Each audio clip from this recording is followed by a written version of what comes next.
Kikita ko lang sa inyo ang pasalubong ni Amo nung magbakasyon sila sa Japan. Ayan, tingnan natin kung ano ang nasa loob ng bag na yan, ang paper bag na yan. Tingnan natin na mga kalalabs kung anong nasa bag, sa loob ng bag na iyan. Ayan.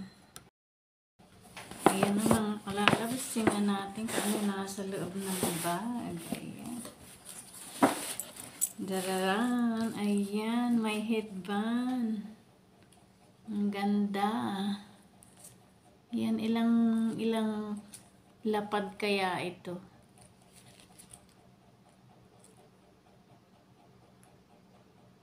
$550 mga kalalabs. Ayan.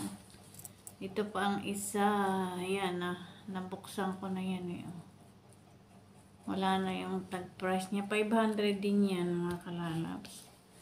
Ayan. Dami. At may bag pa. Ayan. Pwede nating dalhin pag may ano pa siya belt. Pagpunta sa pagpunta ko daw sa nanay niya, gamitin ko to. Ayan, may zipper din sa loob. Ano pa? Yan lang. Mayroon pa dito sa gilid. Ayan, yan. Ganda-ganda naman. Ano pa mang mayroon? Ito pa. Ayan mga kalalabs. So, ayan. Pang taglamig talaga. Ayan, mga kalalabs.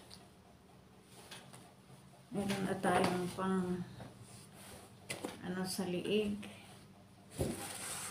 Ano pa? Ayan, mayroon pang mga kalalabs. Meron pang sa buhok. Ito pa. Rebra, pang tali sa buhok.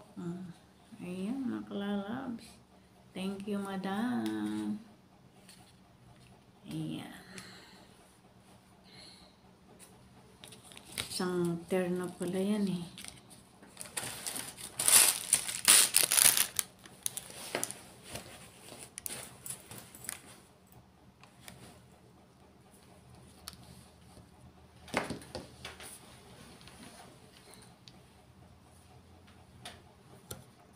Ang pasalubong ni madam nang pumunta sila sa Japan. Ayan.